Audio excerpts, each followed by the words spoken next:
Bonjour, je suis Alexis Imeros et vous écoutez Un café au comptoir. Un café au comptoir. Un café au comptoir.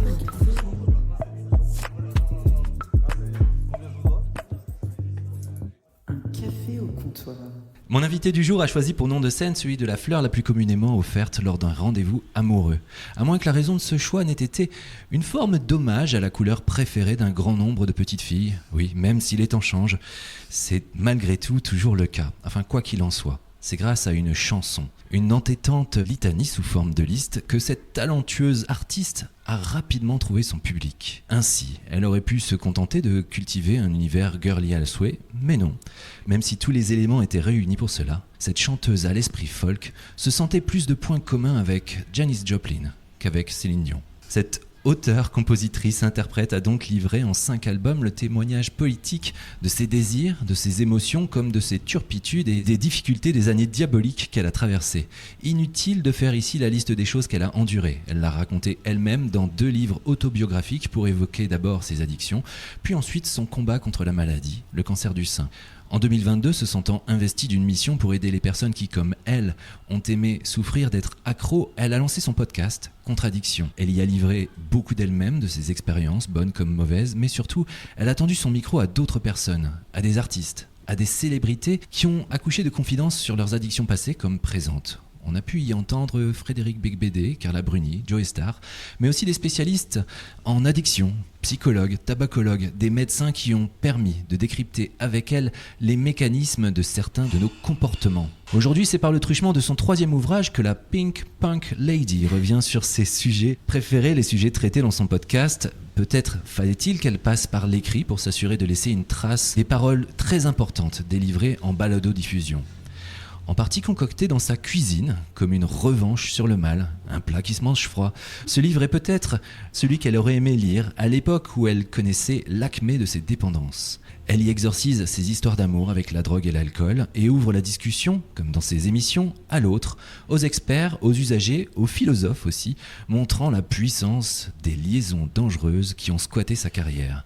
Et c'est pour discuter de toutes ces vies que j'ai convié Rose Queren dans un café où elle a ses habitudes, au cœur de Paris, mais à l'écart d'une trop grande agitation. Nous sommes donc au coffee shop Le Pont Traversé et nous allons prendre ensemble un café au comptoir, enfin presque d'ailleurs, parce que nous sommes à une petite table. Bonjour Rose. Oh là là, je suis très émue là. Ah bon ? Ouais, c'est peut-être, tu sais, il y a des jours, on est plus sensible que d'autres.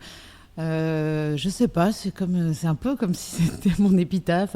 Non, il y a mais un non, truc pas du tout. rétrospective de carrière et tout. Et puis, tu sais, quand tu te dis, waouh, c'est vrai, j'ai fait tout ça, j'ai enduré, tu vois, la liste des choses qu'elle a endurées, on ne l'a jamais dit ça. Et je le vois différemment du coup. En tout cas, bon, bah, merci. Bonjour Alexis, et merci pour cette introduction que je trouve vraiment magnifique. Ah ben merci beaucoup. Et j'ai appris des mots. D'accord. D'ailleurs, tu vas me dire ce que c'est que acmé. Bah le top, le sommet, en fait, le donc, sommet, ouais. Bien c'est sûr. fou, moi qui parle de la part montagne la rose. la part la plus importante. Acmé. Ouais. Mais c'est fou, parce que j'en apprends tous les jours. Ben merci beaucoup. J'avais une première question. Est-ce que vous savez, Rose, ce qui a fait ma petite joie du week-end ? Elle va me dire non. Bah bien sûr que non. En fait, c'est d'avoir écouté une chanson où vous chantez en anglais. Et je me suis dit, ah mais c'est chouette. Elle chante toujours dans un album qui s'appelle Étrange Hiver, Lover's Souvenir. Tout à fait. Vous faites toujours de la musique ? Et bah tu vois, alors je vais reprendre un vouvoiement, puisqu'on est dans le vouvoiement, n'est-ce pas, Alexis ? Oui. Et puis on ne se connaît pas, et ce serait dommage de briser comme ça cette distance magnifique que vous avez mis entre nous. J'ai beaucoup de mal avec le tutoiement, avec le vouvoiement d'ailleurs. Bah, vous pouvez me tutoyer, moi, ça me Non, dérange pas. on va vous voyer. C'est-à-dire que c'est très étrange, justement, cet étrange hiver. Je disais que c'était bizarre pour moi d'avoir chanté parce que ça fait quelque temps que je chante pas. Et peut-être que de chanter les mots de quelqu'un d'autre dans une langue de quelqu'un d'autre, ça m'a détendu, ça m'a mis un peu, ça m'a permis de revenir un petit peu dans la musique sans justement me mouiller. Mais je me rends compte que quand vous me dites, j'ai écouté un morceau de vous que vous venez de faire, j'ai oublié déjà. C'est pas Vous contre. aviez l'air étonné. Oui, c'est-à-dire que je sais que je ne suis pas en train de faire de la musique depuis quelque temps. Donc je le sais au fond de moi. Donc je ne fais pas de musique, je n'en fais pas. Et quand je fais de la musique, j'écris des chansons. Ah oui, vous écrivez quand même des chansons, parce qu'il y a eu des chansons récemment qui ont été confiées amicalement à Bertignac, c'est ça ? Oui. Oui. Il y a d'autres amicalement. personnes, C'est j'imagine. tout à fait amical. Pas tant que ça. J'ai surtout, j'étais très contente, mais c'est des morceaux qui ont été faits il y a quelque temps. En fait, on se rend pas compte à quel point les choses vont lentement. Donc, par exemple, pendant le confinement, on a écrit cette chanson avec Martin Rapneau qui s'appelait Maintenant, qui est pour moi un chef-d'œuvre. Et je l'avais oublié quand soudainement il me dit je sors mon album. Donc voilà, c'est comme ça que ça se passe la musique. Donc il faut faire les choses sans en attendre quoi que ce soit.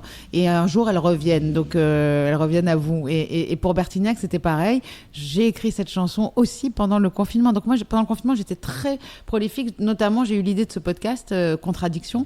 Et les choses arrivent bien plus tard. Donc, avant, j'étais impatiente. Et comme je ne supportais pas l'attente, je préférais me défoncer pour ne pas avoir à attendre. Aujourd'hui, l'attente, pour moi, est délicieuse. Donc j'adore ne rien faire, C'est le plaisir j'adore du temps attendre. qui coule. Non, parce que j'essaye, en tout cas, à chaque fois que j'ai cette espèce d'intranquillité, qui est normale, j'essaye de me dire Ah, qu'est-ce que tu as de mieux à faire que d'être là maintenant, tout de suite, tu vois, ou alors quand tu penses à quelque chose vraiment d'angoissant, ou au futur, au passé, ou des choses à faire, ou le fait ou à te comparer à d'autres, et ben tu es là à te dire est-ce que c'est vraiment là-dedans que tu as envie de mettre ton énergie aujourd'hui, maintenant? Et en fait, non. Et puis, moi, j'ai appris à me calmer juste en respirant. Et c'est la seule chose qui fonctionne avec moi. Mon esprit ne s'arrête jamais de parler. Il y a des voix qui parlent tout le temps. Et c'est épuisant et ça me rend folle, en fait. Et la seule façon que j'ai d'apaiser ça, c'est de respirer. Donc, c'est pour ça qu'on me dit la chanson, ça te fait du... Il n'y a rien qui me fait plus de bien que de me poser, de respirer. Voilà. Et donc, aujourd'hui, je suis accro à ça. On va discuter tout à l'heure du podcast, de ce livre. Je reste un tout petit peu sur l'univers musical parce que c'est comme ça qu'on vous a connus. Et avec ce tube incroyable qui était dans toutes les têtes en 2006. Mais j'imagine que malgré tout, quand on a fait 4 albums, la musique elle est toujours là. Elle est quand même un peu là Bien tous sûr, les jours. Complètement. 5 albums. 5 albums, pardon. Ouais, comme vous avez dit ça, d'ailleurs, vous l'avez très bien dit dans l'introduction. 5 albums, la musique est toujours là parce que d'abord les gens me le rappellent.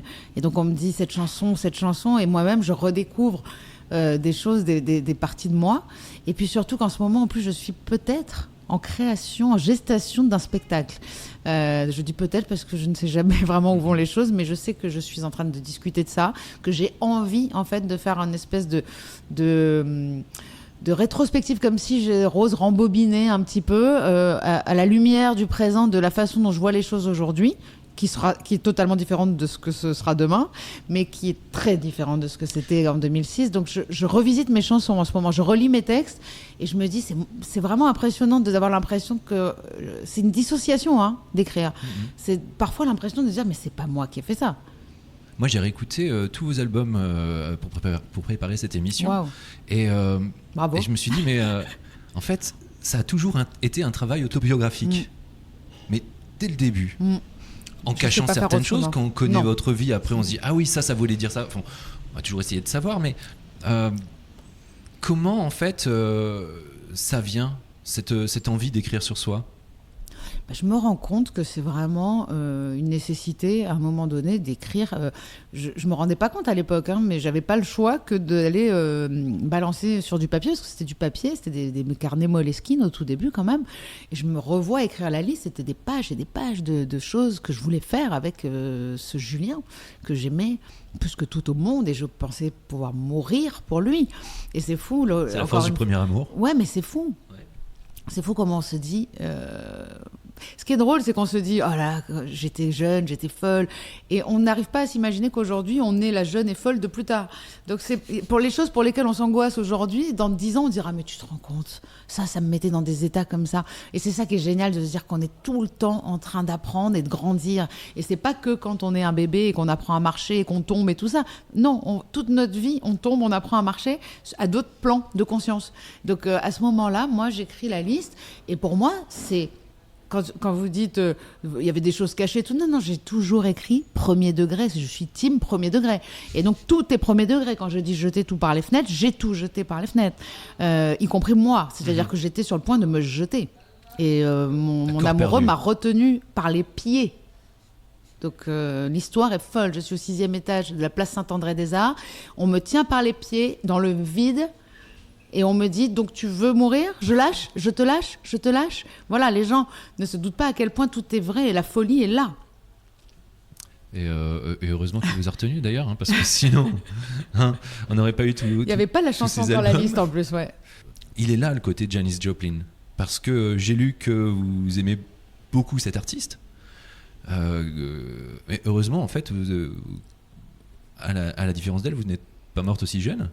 27. Il y a ce truc, elle fait partie du club des 27. J'ai signé en maison de disque à 27 ans, donc c'était drôle. Donc je me suis dit, bon, au lieu de mourir, je vais peut-être recommencer une nouvelle vie. Je fais mourir un peu Keren.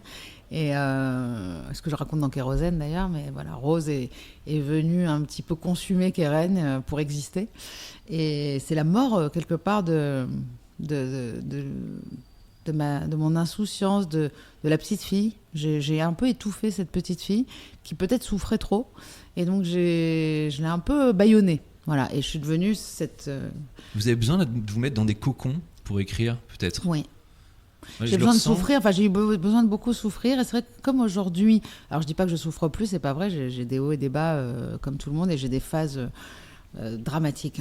C'est vraiment, moi je suis cyclique, donc de toute façon, je sais que maintenant, j'ai compris que ça allait arriver tout le temps. Je vais aller très bien, je vais aller très mal tout le temps, toute ma vie. On verra bien jusqu'à quand. Mais en tout cas, ce que je voulais dire, c'était quoi? On parlait de l'écriture et d'avoir envie de se mettre dans un cocon. Oui, pour non, écrire. de dire que je n'avais plus envie d'écrire sur la souffrance. Donc ça, c'est sûr qu'il y a eu aussi ce truc-là. Par exemple, Les Montagnes Roses, j'écrivais justement pour montrer que... Exorciser cela. Ouais, et au contraire, voilà, de dire, moi, j'accepte toutes les épreuves de la vie parce que c'est une chance. On est là pour vivre des expériences. Et puis, j'ai encore vu une interview de Georges Clooney hier qui dit, on n'apprend que des échecs. Il dit, le succès ne t'apprend rien. Rien. L'épreuve t'apprend.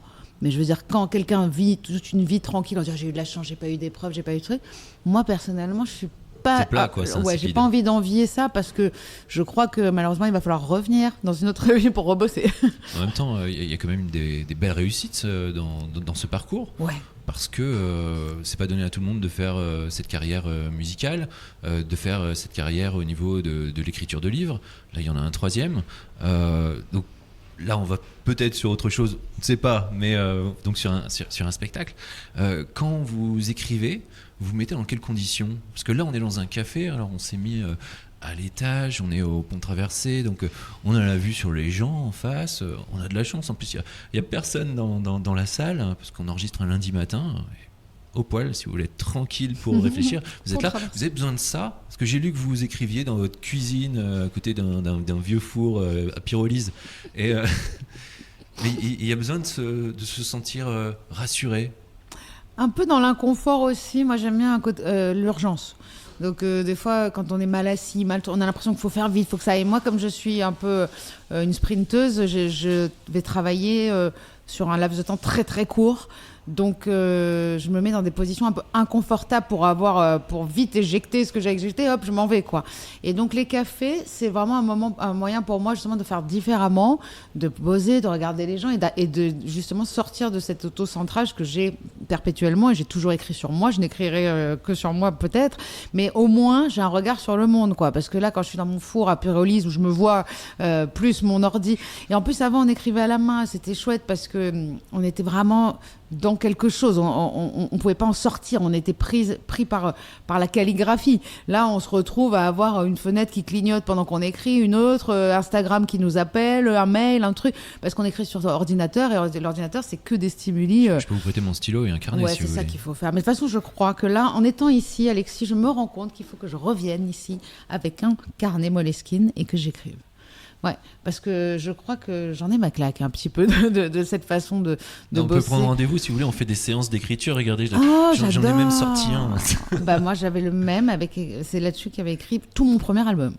Ouais, donc le café, en tout cas, quand je suis arrivée à Paris, donc moi je suis niçoise, je suis arrivée à 22 ans et j'ai découvert les cafés. Parce qu'à Nice, on va boire des cafés pour jouer à la belote. Hein. Donc, on boit des pastis, on joue à la belote. Je me suis jamais posée à Nice pour écrire un texte. Jamais. Moi, j'ai toujours écrit sur mon lit, dans ma chambre d'enfant, sur mon lit d'enfant jusqu'à 20 ans. J'étais sur le même lit d'enfant avec marqué Paul Saada, je t'aime, avec un cœur que j'avais dû Paul graver. Saada. Paul Saada, voilà, comme Oui. ça c'est fait. Paul Saada, je t'aime. Donc Bah bon. j'avais ce cœur sur mon lit en bois Ouais. que j'avais dû graver à 12-13 ans. Mhm. Et donc à 20 ans, j'écris mes textes. Il y avait d'ailleurs une chanson qui s'appelle L'Acide que j'ai écrit à ce moment-là, beaucoup plus tôt que la liste. Et j'écris ça devant ce chœur avec marqué Paul Saada. Bon. Et ça, au début, c'était comme ça. À Paris, d'un coup, je me la pète, hein, entre guillemets. J'habite Saint-Germain-des-Prés quand même. Je suis dans le 6e comme là. On est dans le 6e. Et je découvre, en fait, Saint-André-des-Arts, les cafés avec la poésie, Boris Vian, la rue de La Verneuil, Palette, tout ça, la ouais. Palette et machin. Et puis, en fait, je me retrouve à écrire. Là, je buvais pas en plus. C'était pas alcoolisé du tout. C'était vraiment, j'allais dans des cafés et j'écrivais. Et ce qui est drôle, c'est que la liste, en revanche, je l'ai écrite au Jardin du Luxembourg. Mais un jour d'été. Non, à l'aube, en rentrant d'une soirée. Ouais, mais c'est fou parce que je me suis dit comment j'avais ce carnet dans mon sac en allant au Baron. Je ne sais pas. En tout cas, je me suis retrouvée assise. C'était un 5 septembre. Je le sais puisque c'est les dates sur les carnets. 5 septembre 2005. Et j'ai écrit des pages et des pages de liste. On était quand même dans l'été. On va faire un vrai ou faux avec Rose et je lance ce magnifique jingle. Un café au comptoir. Rose, vrai ou faux, contradiction, c'est comme une mission divine qu'on vous aurait confiée. Il faut répondre très vite. Oh non, on prend le temps qu'on veut. Ça dépend ce qu'on entend par divin. Moi, je suis dans la non-dualité. Pour moi, il y a une illusion de séparation entre nous, toi et moi, nous et le ciel, nous et Dieu. Pour moi, la part divine en nous, c'est notre créativité. Il y a quelque c'est chose tout ça. de mystique. Il y a quelque un chose peu. de mystique, complètement. Voilà, dans tout ce qu'on Ça fait. doit arriver parce que c'est écrit. Oui. Alors c'est un peu déterministe ça, mais disons qu'en tout cas, quand on ressent un appel, c'est pas Dieu qui vous dit tu dois faire ça. C'est vraiment ta part, c'est ton âme c'est un appel de l'âme. Donc et c'est pour ça que je parlais de souffrance tout à l'heure. Souvent, c'est pendant cette nuit noire de l'âme que les missions nous apparaissent, parce que l'âme souffre tellement de ne pas faire ce pourquoi elle est venue s'incarner. C'est ce que je ressens profondément, qu'à un moment donné, on ne trouve plus de sens à rien. Et c'est ça qui crée le burn-out, la dépression. Enfin, le burn-out, c'est n'importe quoi. Ce mot, pour moi, c'est devenu n'importe quoi. C'est vraiment juste le cerveau qui s'éteint parce qu'il est plus capable de supporter ce manque de sens. Mais pour moi, c'est une dépression aussi, quoi. Oui, bien sûr. Voilà. Donc, Peut-être une chose où on se raccroche un peu à des mots quelquefois parce que Oui. c'est plus simple pour faire comprendre oui. un peu à Oui, l'entourage mais bon, et un coup, on sera sur ça soi-même. simplifie un peu dans le sens où ça veut dire j'ai trop travaillé. Non. Le burn-out, c'est vraiment ton âme qui claque. Elle te dit, et puis c'est surtout qu'en Occident, on est là à vouloir soigner tout le temps les symptômes, mais c'est une cause. Ton corps et ton âme te disent, regarde, c'est comme quand tu as une bagnole qui s'allume, les voyants, en général, tu dis, oh là là, il est rouge, là, il faut que j'aille chez le garagiste, tu vois. Mais nous, avec nous-mêmes, on ne le fait pas. On soit plus aligné avec soi-même. Aligné, exactement, mais surtout à l'écoute, à l'écoute de ces voyants qui clignotent. Et donc, je pense que contradiction, c'est un des voyants qui s'est allumé chez moi en disant je sens que c'est important de divulguer la parole de la sobriété, des addictions, de la difficulté, puis surtout de la déculpabilisation, quoi, parce que c'est la raison principale de la souffrance humaine en général. La culpabilité, c'est ce truc-là qu'on ressent. On a l'impression de ne pas être des bonnes personnes, de ne pas faire bien, d'avoir des problèmes, d'avoir des défauts, alors qu'en fait, non, il n'y a pas de bien, de mal. Enfin, on est ce qu'on est. Et donc, la culpabilité de se dire « Ah, mais je suis une mauvaise personne, je consomme de la drogue. » Mais pas du tout, en fait. C'est-à-dire que nous, on fait ça, d'autres font autre chose. Enfin, c'est rien du tout. L'essentiel, c'est de poser de la conscience là-dessus. Voilà. C'est pour ça que j'ai l'impression qu'il y a une mission. Chacun a son fardeau, son chemin de croix, finalement. Oui, mais Ça, c'est un peu le chemin vôtre. surtout, plus que de croix et de fardeau. Pour moi, c'est la souffrance ouvre la voie. On va rediscuter de contradictions juste après, mais on a encore 4 vrais ou faux à faire. Attention, vrai ou faux, vous avez une maîtrise de droit, mais en fait, vous la méritez pas. C'est vrai. J'ai une maîtrise de droit que j'ai obtenue par la tricherie et la fraude. La fraude en maîtrise. Le reste, j'ai eu. Hein, ma licence de droit. Non, c'est une vraie histoire ou pas? C'est-à-dire que moi, c'est une j'ai vraie lu. histoire, oh là Oui, là. alors j'avais une oreillette dans l'oreille. Ma copine, elle envoyait des trucs dans Maintenant que je l'oreillette. suis persuadée à 2000% que je ne veux plus être avocate, oui, je vais te le dire. C'est donc vrai. Depuis le début, je le savais que je ne voulais pas être avocate, sinon je n'aurais pas fait ça. Non, c'est vraiment ça. C'est-à-dire, j'ai pas mis un pied à la fac. Je suis arrivée à 22 ans à Paris. J'avais quitté la fac de droit à Nice en plein cours de ma maîtrise parce que j'ai une péritonite. Donc voilà, déjà c'est clair. Je viens à Paris chez ma meilleure. Ouais. Je pouvais plus supporter. Je viens à Paris parce que j'ai raté les examens de janvier. J'arrive chez Johanna, ma meilleure amie, qui deviendra ma manageuse. Et elle est à Paris déjà et moi donc à Nice. Et je lui dis, je vais rester quelques temps ici. De toute façon, j'ai raté les examens. Je repasserai ma maîtrise l'année prochaine, quoi. Je ne suis plus jamais repartie de Paris. Je suis restée habiter chez elle 6 mois. Puis après, j'ai pris un appart. Et j'ai dit, bon, allez, inscrivons-nous à la Sorbonne. Je vais quand même finir cette histoire. Bonne et idée. Là, j'ai... Rien de plus. Non, mais des crises d'angoisse. Je ne supportais rien, quoi. Et donc, elle avait passé cette maîtrise l'année d'avant. Elle avait tous les cours. J'ai dit, tu sais quoi ? De toute façon, j'ai rien à perdre. On ira... en plus... Je pense que je me démerde assez bien. Je suis vraiment une vraie démerdarde et débrouillarde et je suis très bonne à l'impro et je déteste préparer les choses. Donc ça tombait très bien. J'ai dit voilà, tu vas être là dans mon oreille, tu seras ma petite voix et moi, je te dirai les sujets, tout ça. Donc à l'écrit, de temps en temps, elle m'aidait avec des choses et à l'oral, c'était là où le plus dangereux, c'est comme ça, face à face, oreillette, kit main libre, mais kit main libre de l'époque, c'est-à-dire derrière l'oreille, écharpe, on est en juin, dernière. Et là, tu as quelqu'un qui te fait tirer un papier. Comme ça, face à toi, et tu tires un papier, tu lis la Constitution de... Je sais même plus. Et là, Johanna dit j'entends pas. Et moi, je faisais la Constitution de 1948. Et elle me disait j'entends pas, ça coupe. Et je, vous voulez dire la Constitution? Voilà. Et donc, finalement, tu te mets au fond. Sketch. Ouais, tu te mets au fond de la classe pendant qu'il y a un étudiant qui passe. Et derrière, elle m'a dicté comme si j'avais été... Comment on appelle ça, là, les gens qui écrivent, qui sont reconnectés à quelqu'un qui est mort, tu sais. Médium. Non, tu sais, qui écrivent l'écriture automatique. Là. Oui, d'accord. Ben voilà, le mec a dû me prendre pour une folle. J'ai eu 17. Pas mal. J'ai eu 15 ans fiscalité, je ne sais pas ce qu'est la fiscalité. Donc j'ai aussi quelques talents de subterfugeuse, mais j'avais quelqu'un de très précis dans l'oreille. Nous avons quelqu'un de connecté. Vrai ou faux, votre père n'a pas lu votre livre Kérosène? Je crains qu'il ne l'ait pas lu, mais lui il dit qu'il l'a lu. Je pense qu'il le feuillette. Voilà. Il saute. Mon père, il est comme ça. Il a une capacité de se voiler la face et de ne pas regarder ce qui le fait souffrir. Donc il y a des passages qui sont trop durs pour lui. Et je comprends. Enfin, j'imagine que si c'était mon fils qui avait écrit ça, il y a des moments dans ce livre. Honnêtement, moi, je les relis pour ne pas retourner dans la drogue. Hein. Je l'ai écrit pour ça. Je l'ai écrit pour ne jamais oublier l'enfer. C'est un témoignage qui est tellement poignant et tellement sincère. C'est quand on le lit, ce livre, et quand on raccroche également l'album l'album jumeau, j'allais dire, hein, je sais pas si on peut dire ça comme ça, mais Siamois même. Ouais, voilà, l'album Siamois, on se dit mais merde, on a envie de vous prendre dans les bras. T'inquiète pas, ça peut mieux se passer que ça. Réussir à accoucher de ça, ça doit être à la fois une vraie souffrance, mais pour vous c'était nécessaire pour avancer? Ah oui, non, c'était pas une souffrance, hein, c'était vraiment une joie. C'était comme si je me débarrassais de tout.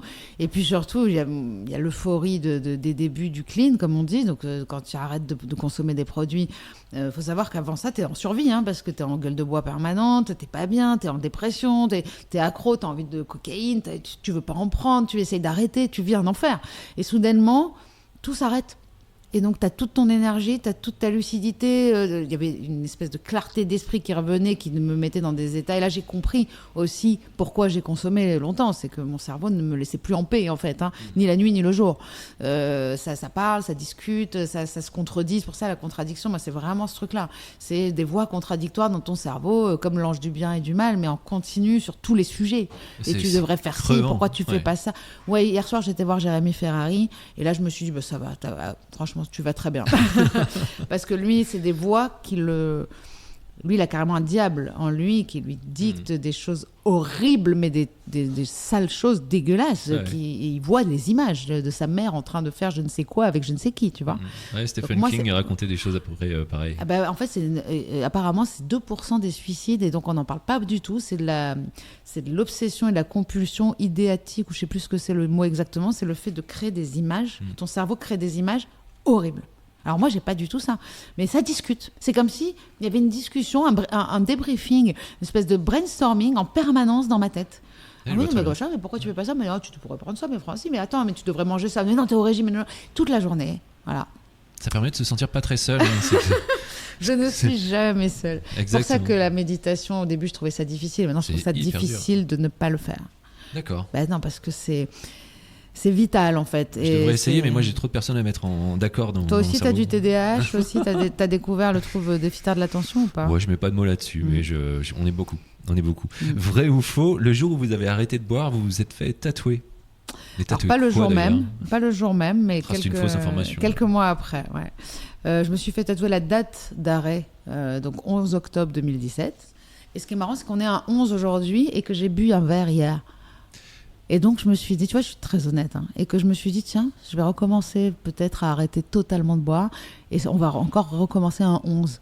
Mais bon, si j'avais dû me faire tatouer Les toutes les chiffres, dates, ça vous parle beaucoup toutes les dates d'arrêt, honnêtement, je serais tatouée sur tout le corps.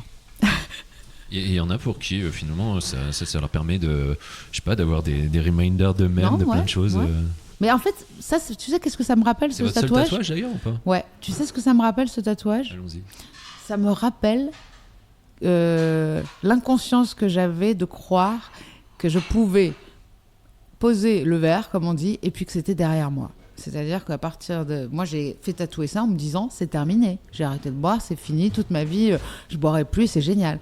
Ça se passe pas du tout comme ça, parce que ici, tu sais, on est ici, j'ai découvert cet endroit, parce que juste à côté, nous avons une réunion le lundi à 12h30 de Narcotiques Anonymes. D'accord. Ouais. Et donc, en fait, j'ai découvert ça parce qu'on venait manger là après. Et j'ai compris surtout à ce moment-là, donc ça, c'était en 2021, 3 ans après avoir fait tatouer ça, et j'ai découvert qu'en fait, ça revenait, que c'était une maladie et que toute ta vie, tu allais devoir vivre avec, et surtout ne Réussir à pas faire oublier. face. Ouais, et puis Ouais, ne pas oublier. ouais. Parce que sinon, si tu penses que tu n'es pas malade, eh ben, tu rechutes. C'est ce qui arrive souvent. Vrai ou faux, Jean-Louis Murat vous a dit, c'est la première fois que j'entends une chanson de meuf qui n'est pas niaise. C'est vrai. Et alors, vous en pensez quoi en général des chansons de meufs? Non, je pense que ce qu'il voulait dire, c'était pas du tout ça. C'était pas dans ce sens-là. Il voulait dire qu'en fait, pour une fois, c'était la fille qui disait au mec, moi, j'arrive pas à aimer. Normalement, c'est toujours un peu l'inverse, quoi. C'est les mecs qui s'engagent pas, qui te disent, j'ai pas la place pour deux. Moi, c'était moi qui avouais, en fait, que j'ai pas dans les yeux le compas pour être deux. Mais en fait, moi, je suis une égocentrique. C'est ça, une addict. C'est une égocentrique qui pense qu'à elle et à consommer, à éteindre son cerveau. Parce que je reviens juste un peu sur Jean-Louis Murat parce que c'est un auteur-compositeur français très important, même si il n'est pas extrêmement populaire. Et c'est parmi les dernières chansons qu'il a pu enregistrer. C'est avec vous. Pourquoi l'avoir choisi lui? Bah, moi, Son c'est sa côté voix. Bukowski, Ouais, exactement. Le petit côté Bukowski, un peu, comment il s'appelle d'ailleurs? Tu lui ressembles aussi un petit peu. Aïe. Non, comment il s'appelle dans Tu vas te Californication? Duchovny. Ouais. Non, Il y a un petit air, hein. En plus, j'imagine que vous avez les mêmes soucis. je ne sais pas. Je vais prendre un petit bout de banana bread pour la peine. Je ne vois pas des extraterrestres. Enfin bon, bref, voilà. Non, moi je parlais de Californication. Je parlais pas de X-Files. Je ne sais pas, je suis personne. Non, je mais en tout n'existe cas, pas. Murat, il avait ce truc-là, justement, du mec macho que je voulais positionner dans Ouais. justement le rôle du mec qui se fait un peu larguer, quoi. Ça lui va bien. Et ça a Ça été lui a fait du bien. Parce que c'est vrai qu'il n'est pas très populaire. Non. D'ailleurs, ça m'a coûté cher parce que c'est un vrai tube. Moi, cette chanson, honnêtement, très c'est belle ma chanson. chanson préférée de ma carrière. Donc, tu vois le genre. Et en fait, pour moi, c'était un tube. C'était quelque chose qui aurait dû exploser. Je mets un peu sur le dos. C'est pas mal. Hein, c'est vraiment dégueulasse de mettre ça sur les dos des autres. Mais quand même, les radios et tout ça, il n'est pas très aimé. Il n'est pas très Ils aimé. n'ont pas aimé C'est bien Murat. cette voix, mon Dieu. Ouais, hein, je fais une. En fait, je J'ai suis pas dans l'imitateur les gènes. officiel de Jean-Louis Murat, mais étant donné qu'il n'est pas très connu, personne ne le reconnaît jamais. Mais c'est extraordinaire. Mais si tu veux, on refait Oui. ce duo, peut-être ça marchera. On ne sait pas, on essaiera. Ça, c'est la fin de notre ni oui ni non, c'est formidable. On est encore un très bon moment. J'avais une question, c'est comment est-ce qu'on arrive à parler avec quelqu'un de ses addictions sans tomber dans le voyeurisme? Vous le faites avec un naturel Mais c'est et parce vous que savez je très suis bien ça. Addict. Et c'est parce que ce qu'il me raconte, je le connais par cœur. Et que Vous êtes légitime. Je pense que je suis légitime. Enfin, est-ce qu'il y a une légitimité à avoir? Je ne sais pas. Mais ce qu'il y a, c'est que la personne se sent tout à fait comprise. On n'est pas du tout dans un positionnement de vas-y, raconte-moi, mais je ne connais pas, mais qu'est-ce que c'est? C'est vrai que souvent, ça, moi, quand j'ai été interviewée sur l'addiction par des personnes qui n'y connaissaient rien, c'est ultra gênant. Parce qu'en plus, on a l'impression que soit elles sont choquées, soit elles sont déçues. Ah, c'est tout? Genre, il n'y a pas des moments... moi, j'ai eu des questions. Alors, quand tu rentrais comme ça, il y avait du cul, il y avait du machin, tu vois, la hardisson. Mais moi, ça ne m'intéresse pas du tout. En fait, c'est ce que je raconte dans ce podcast et dans ce livre, Contradiction, c'est que c'est pas une histoire de produit ni de pratique. C'est un comportement, c'est un état d'être, un état d'esprit, l'addict. Et donc, c'est toujours, comme disait Carla Bruni dans un des podcasts, elle dit « J'ai changé d'addiction au cours de ma vie, mais ça a été toujours la même histoire. On est comme ça, changer d'addiction pour un addict, c'est changer de place dans le Titanic, on te dit. Mais c'est vraiment ça. C'est vraiment ça. C'est amusant. Et le comme but, image. à la limite, c'est de remplacer à chaque fois par une addiction un peu moins nocive, un peu moins nocive. Moi, en tout cas, je vois que c'est ce que j'ai fait finalement. Parce qu'aujourd'hui, si je devais dire quelle est ma réelle addiction, je vais te dire... C'était ma question qui allait venir, d'ailleurs. Non, mais je vais te dire, en vrai, je te jure, c'est pas une addiction du genre... Si je le fais pas, ça va pas. C'est le matin de me mettre sur mon tapis de yoga et de faire quelques pratiques de yoga, de respiration, de méditation. Ça peut aller de 1 demi-heure à 2 heures ou à 3 heures, mais selon le temps que j'ai. Mais je suis obligée de faire ça, et c'est-à-dire que c'est vital. Voilà. Mais ça me fait du bien, c'est la différence avec le reste. Ça vous avait fait du bien de créer ce podcast pendant le confinement, en ayant cette idée qui a germé lentement, d'après ce que j'ai pu comprendre, et de se dire, on va donner la parole à des personnes qui, comme moi, sont passées à travers tous ces démons, et en raconter d'autres également. Ça s'est fait comment, ce petit processus? C'était lors d'une rechute, comme on dit. Moi, j'aime pas ce mot, mais en tout cas, c'était un moment où j'ai consommé et je ne savais pas encore que c'était une maladie. Donc voilà, j'ai vu le truc revenir vitesse grand V, alors qu'on croit qu'on peut reboire un petit verre, qu'on est soigné, on n'a rien pris depuis 3 ans.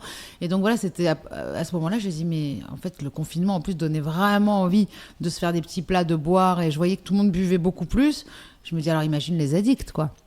Donc je voulais savoir un peu comment faisaient ceux qui étaient clean, comment ils arrivaient à maintenir leur sobriété, comment faisaient ceux qui consommaient beaucoup, est-ce qu'ils consommaient encore plus. J'étais hyper curieuse de ça.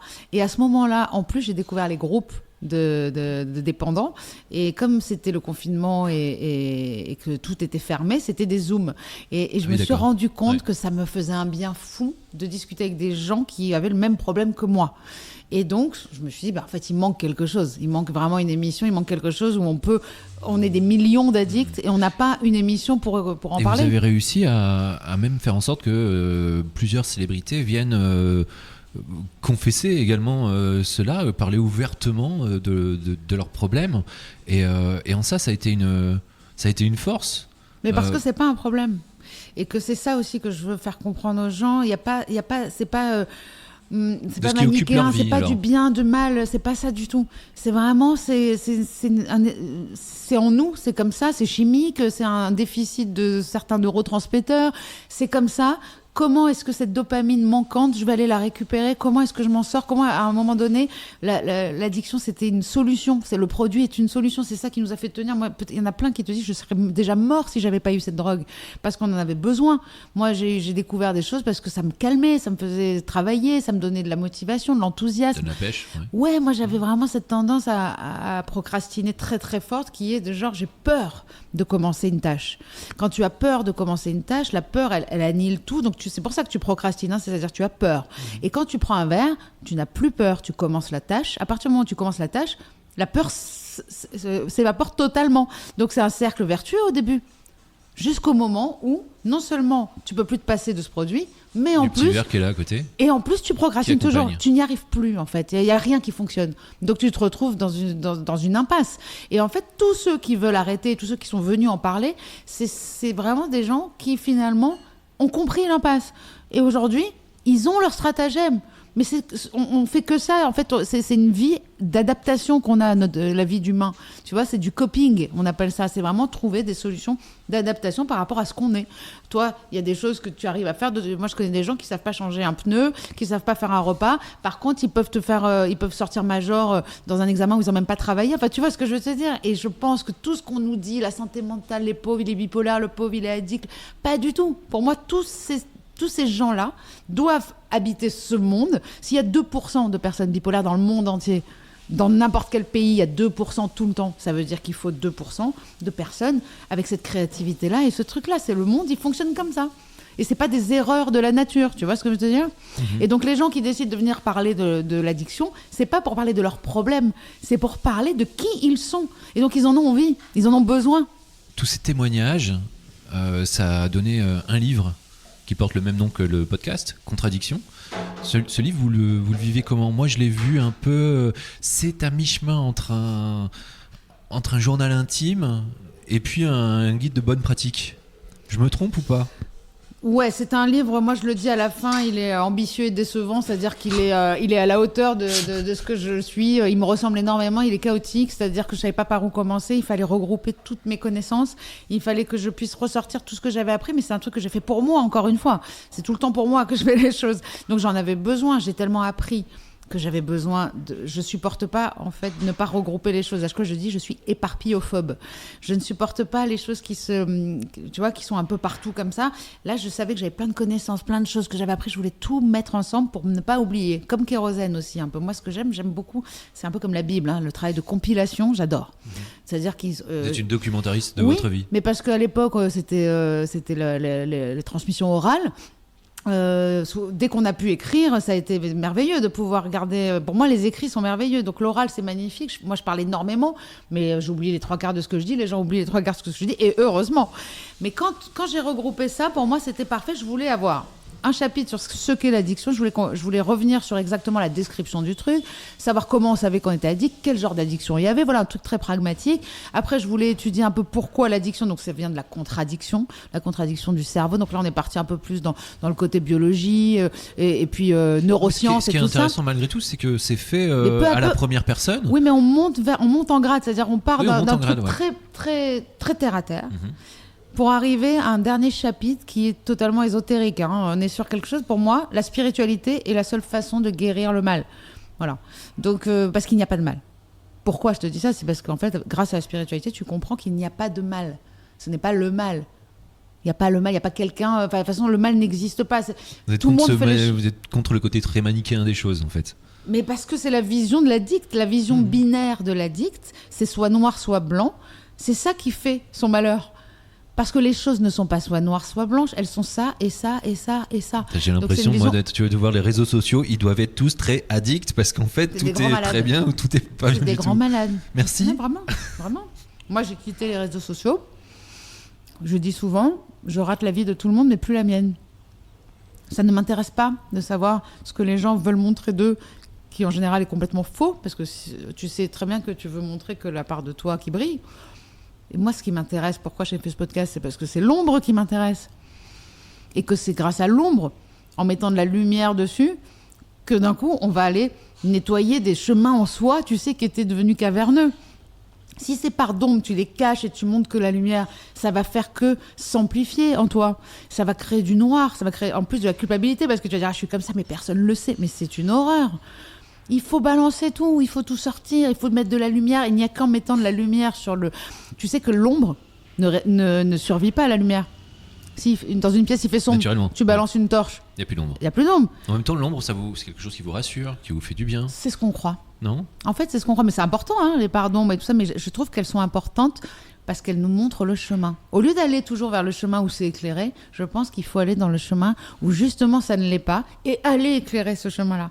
Et c'est ça, le chemin de contradiction, c'est d'aller réunir ces oppositions, ces trucs manichéens qui étaient genre, c'est pas bien, je fais ci, je bois ou je bois pas.